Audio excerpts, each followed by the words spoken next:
Bonjour à toutes et à tous, bienvenue pour ce tirage de janvier, le premier de l'année 2025. Mes meilleurs vœux à tous. Déjà, on va commencer par ça, à tous et à toutes. Merci de votre présence, merci de votre écoute, de votre fidélité pour ceux qui sont là depuis déjà quelques temps. On va regarder ensemble un petit peu comment ça va se passer sur ce mois de janvier, sur ce début d'année au niveau émotionnel, sentimental. Alors, je ne vais pas faire un tirage relationnel comme je fais habituellement, vous, l'autre, la relation, ce que vous attendez, ce que l'autre vous propose.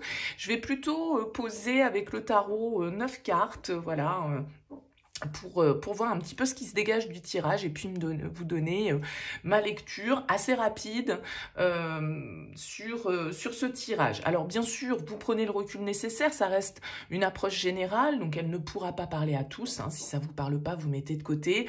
Allez voir le lunaire, allez voir l'ascendant, essayez de faire un petit mix de tout ça pour voir un petit peu comment ça vibre pour vous.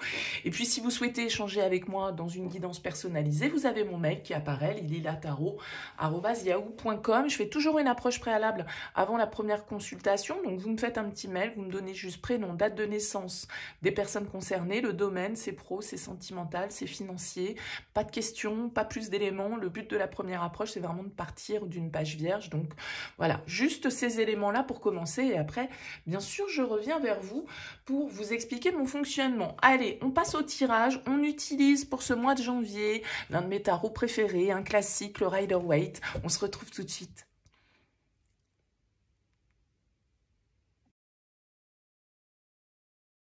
Bienvenue les taureaux pour les énergies sentimentales. Alors, on a en dos de deck un joli as d'épée ici qui nous parle de communication, qui nous parle d'information, de vérité, de révélation, de nouvelles visions des choses, une clarification peut-être dans une situation, des nouvelles qui ont leur importance, une information qui a son importance, une clarté d'esprit en tout cas, qui nous est apportée par cet as d'épée et qui peut être également le symbole d'un nouveau départ ou d'une nouvelle opportunité. Alors, on va voir un petit peu le tirage, comment il ressort. On découvre ensemble les cartes. Alors, reine de bâton, 9 de bâton, 2 de denier, 8 de coupe, 3 d'épée, justice, 5 d'épée, 9 de denier et l'ermite. Ok. Alors, qu'est-ce qu'on a? On a deux arcanes majeures ici, la justice et l'ermite, du bâton, des épées, du denier, une carte de coupe. C'est quand même assez équilibré au niveau des énergies. Alors, c'est vrai qu'en plein cœur de votre tirage, les taureaux, on a ce 3 d'épée qui donne une petite teinte un petit peu amère à tout ça. Alors, est-ce qu'il y a une forme de déception? Est-ce qu'il y a un éloignement ici? On peut nous parler d'un départ, d'une prise de recul, d'une distance, de décisions qui sont prises, des décisions peut-être un petit peu difficiles qui nous font mal au cœur, soit parce qu'on doit les prendre, soit parce que elles sont prises vis-à-vis de nous. Il y a ici l'idée avec cette... Alors, peut-être un signe de feu face à vous, c'est possible, pourquoi pas également un signe d'air. En tout cas, cette reine de bâton, 9 de bâton, 2 de denier, vont nous indiquer un petit peu une situation, une épreuve, une situation éprouvante pour moi. Peut-être qu'on s'est battu dans une relation, enfin battu dans le sens, voilà, s'acharner un petit peu, faire des efforts dans une situation où peut-être on avait l'impression de stagner malgré tout avec le 2 de denier. On a tenu bon, mais ça avait peut-être du mal à avancer, on a fait peut-être preuve de beaucoup de flexibilité, on a donné beaucoup d'énergie avec cette reine de bâton. Mais j'ai l'impression que là, voilà, il y a un truc qui fait que on prend de la distance, qu'il peut y avoir un éloignement, il peut y avoir une rupture quand même ici, avec ce 5 d'épée, un conflit, un désaccord ici, qui ressort avec ce 5 d'épée. On termine quand même avec 2-9, la 9 de denier, l'ermite. Je sais qu'il y a un autre signe, je ne sais plus lequel, qui a eu ça également dans son tirage.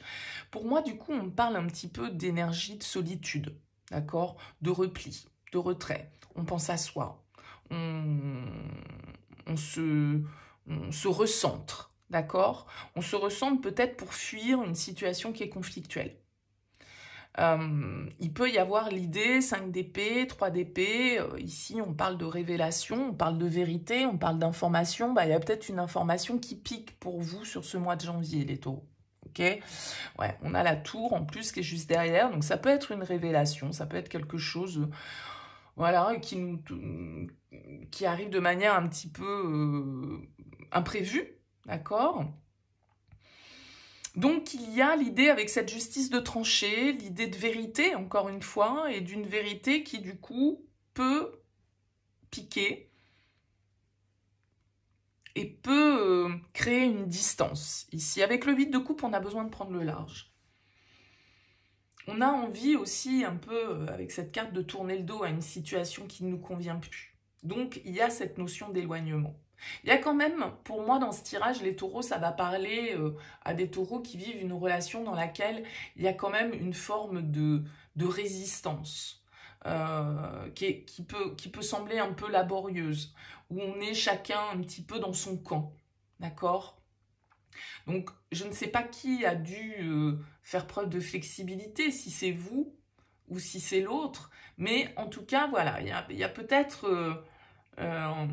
l'idée d'une déception qui ressort sur ce mois de janvier, et en même temps, du coup, aussi une nouvelle perception des choses, une nouvelle vision de la situation, plus juste, plus neutre, plus vraie, qui nous permet de nous dire, bon, ok, ici, j'ai peut-être plus rien à espérer, j'ai peut-être plus rien à gagner, entre guillemets, et peut-être qu'il vaut mieux que je parte en quête d'autre chose, que je sorte de cette situation où il y a des tensions, où de toute façon il y a un petit peu aussi peut-être de la fuite, de la malhonnêteté, de la trahison, des mensonges, de la manipulation, de l'ego un petit peu là qui est en jeu, qui fait que, bon, voilà, ça, on a peut-être la sensation de tourner un petit peu en rond avec ce 2 de denier dans cette situation.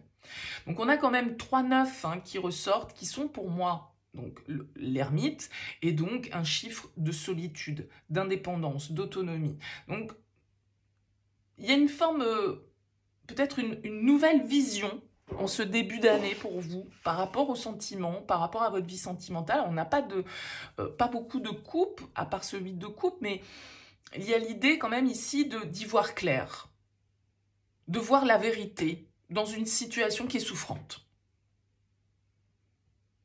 Avec peut-être ici un des deux partenaires qui est beaucoup dans la protection, qui porte une carapace, qui a du mal à avancer, qui a une certaine fierté. Vous voyez, il y a cette énergie-là un petit peu. Alors, je pense qu'ici, comme je le disais, avec ces 2 9 qui viennent clôturer le tirage, il y a quand même l'idée de se retrouver un petit peu seul, de prendre ces 2 cartes qui ont un petit peu la même signification symboliquement pour moi, c'est-à-dire c'est la carte de l'éloignement, de la prise de recul, de l'introspection. On a besoin de silence, on a besoin de solitude, on a besoin peut-être de se couper un petit peu sur ce début d'année pour trouver nos propres réponses, pour se réparer de quelque chose qui a pu être souffrant ici, d'une relation qui a pu être souffrante, de retrouver un peu d'estime de soi, de reprendre un petit peu de santé, entre guillemets, émotionnelle, physique, etc.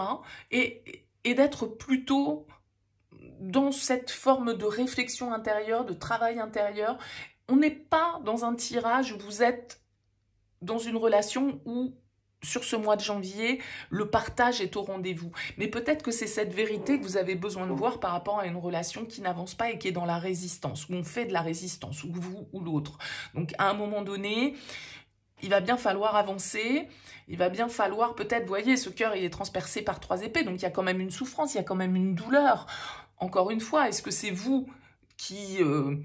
la prenez, cette épée, et qui la plantez, ou est-ce que c'est l'autre? Je ne sais pas dans quel sens ça marche, mais en tout cas, il y a quand même pas mal d'épées, il y en a une également dans la justice ici. Alors, en termes d'influence et de signes, on peut avoir le signe de la Vierge, on peut avoir le signe de la Balance également, avec la carte de la justice, et comme je le disais, on a cette reine de bâton, ça peut être aussi un signe de feu. Bon, voilà quelques indications. Maintenant, je pense que vous allez passer ce mois de janvier, les taureaux, plus dans la réflexion, pas trop dans les débordements d'émotions, dans la fusion et dans le partage. Voilà, c'est pas peut-être le menu de ce mois de janvier. mais en même temps avec les idées beaucoup plus claires sur ce que vous voulez, sur ce que vous voulez développer pour vous, sur ce qui est important et ce sur quoi vous devez vous recentrer. Donc peut-être un mois un peu solitaire et peut-être un tirage qui parle aux célibataires d'ailleurs, hein. C'est pas toujours le cas quand je fais mes tirages relationnels, donc ça ouvre un petit peu le champ des possibles quand on est sous cette forme de tirage. Bon, dites-moi en tout cas les taureaux, laissez-moi un petit mot, un commentaire sous cette vidéo pour me dire comment ça vous a parlé, c'est intéressant pour moi d'avoir vos retours. Merci pour votre écoute et pour votre présence. Je vous dis à très vite.